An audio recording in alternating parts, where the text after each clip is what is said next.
keagamaan seperti Kulen, termasuk nanti keagamaan yang seperti Sadrah ini di kalangan Kristen Eropa, ini merupakan barang yang baru dan tidak bisa ditolerir, sehingga seorang pendeta Calvinis namanya Franz Tian Sasset itu malah mengkafirkan Sadrah.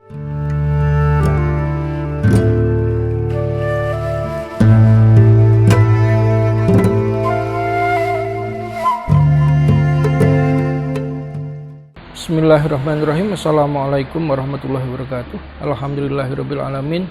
Wassalatu wassalamu ala asyrofil mursalin wa ala alihi wa ashabi ajmain, amma ba'du. Alhamdulillah kita bertemu lagi dalam lanjutan riwayat kristenisasi di Nusantara oleh Labda Ki Ageng Henis. Pada kesempatan kali ini saya akan membahas mengenai masalah kristenisasi di Jawa. Jadi nanti ketika kita membahas kristenisasi di Jawa, kita tidak bisa lepas dari satu sosok yang cukup terkenal, yaitu Kiai Sadrah. Kiai Sadrah ini disebut sebagai tokoh yang fenomenal karena Kiai Sadrah itu merupakan penginjil pribumi yang paling berhasil.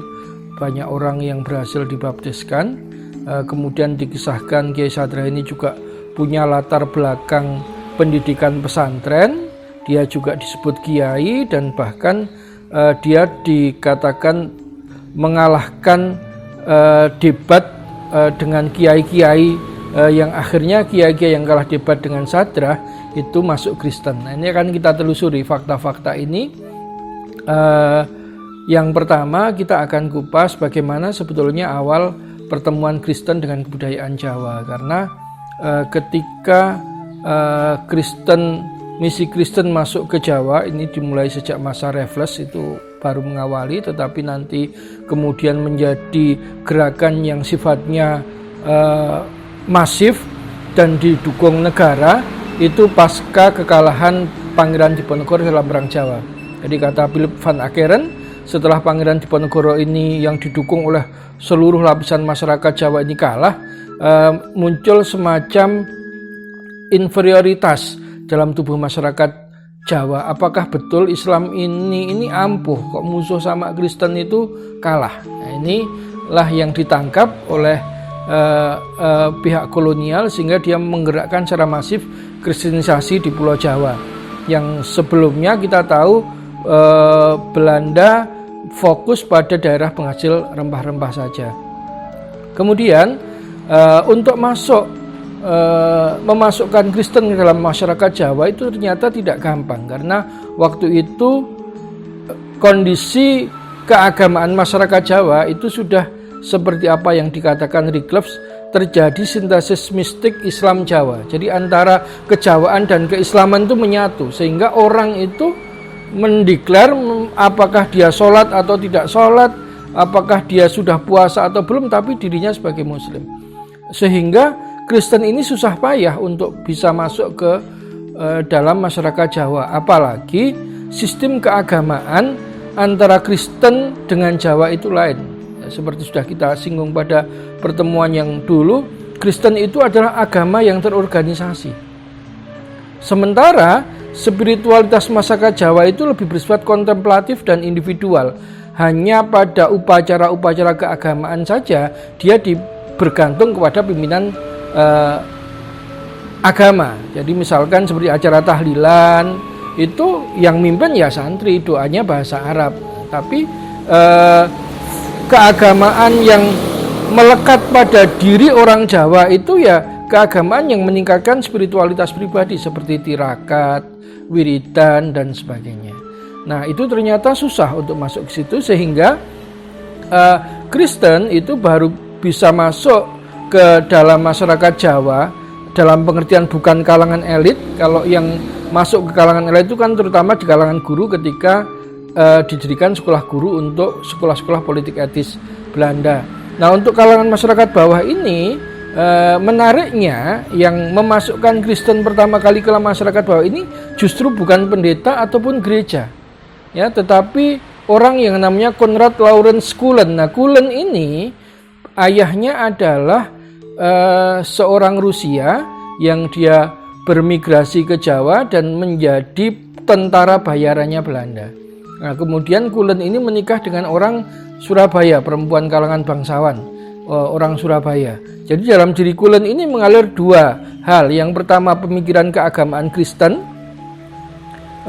yang didapat dari ayahnya, kemudian yang kedua kebudayaan Jawa yang didapat dari ibunya.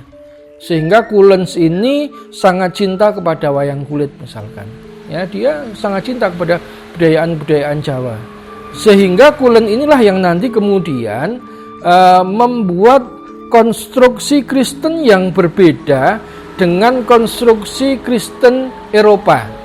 Jadi Kulen misalkan mengumpulkan orang-orang di sekitarnya, mengenalkan agama Kristen, itu Kulen malah melarang pengikutnya berangkat ke gereja, tidak boleh ke gereja. Kebaktiannya itu di rumahnya Kulen. Jadi rumah Kulen itu ada pendopo besar. Jadi kebaktiannya kalau tiap minggu di rumahnya Kulen. Nah, kemudian apa yang dilakukan pada saat kebaktian? Ini Kulen kemudian mengadopsi sistem wiridanya orang Islam. Jadi sistem wiridanya orang Islam. Jadi kemudian Kulen ini menulis satu syair yang judulnya Tembang Sahadat. Tembang Sahadat. Bunyi Tembang Sahadat itu ini ada di bukunya Pendeta Jans Aritonang, Pertemuan Islam dan Kristen di Indonesia. Isi Tembang Syahadat adalah Sun angandel Allah sawiji, la ilaha illallah, Yesus Kristus ya Rohullah, kang langkungi kuasanipun, la ilaha illallah, Yesus Kristus ya Rohullah. Jadi aku percaya bahwa Allah adalah Esa, la ilaha illallah, Yesus Kristus adalah Roh Allah yang punya kuasa atas segala sesuatu, tidak ada Tuhan kecuali Allah, Yesus Kristus adalah Roh Allah. Jadi pembacaan Tembang Syahadat ini mirip seperti pembacaan wirid. Jadi diulang-ulang sampai 1 jam kalau di bukunya Pendeta Sarjana Aritonang, sambil kepalanya digelengkan ke kiri dan ke kanan. Mirip orang wiridan. Jadi seperti itu. Kemudian selain itu setelah nanti acara tadi wiridan Tembang Syahadat tadi dilakukan dengan khutbah keagamaan, nanti kemudian karena Kulen ini cinta wayang, dia kemudian bermain wayang di hadapan para anggota jemaatnya itu. Nah, apa yang menarik dari Kulen ini? Karena Kulen ini meskipun ayahnya adalah tentara bayaran Belanda, tetapi Kulen ini termasuk orang yang menolak pelaksanaan tanam paksa.